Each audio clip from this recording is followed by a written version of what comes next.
எந்த இனத்தையும் பகைக்க அல்ல, எம் இனத்திற்கான பகையை வெல்ல. உலகத்தில்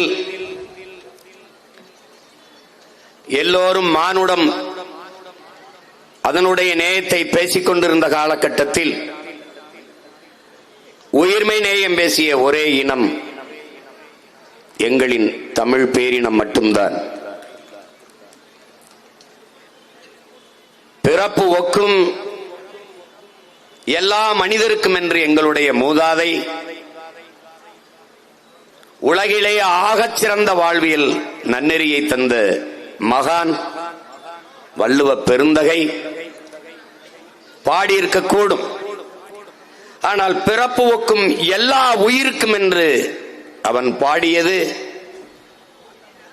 எங்களினுடைய உயிர்மை நேயத்தை உலகிற்கு உணர்த்துகிறது. பகுத்துண்டு பல் உறவுகள் ஓம்புக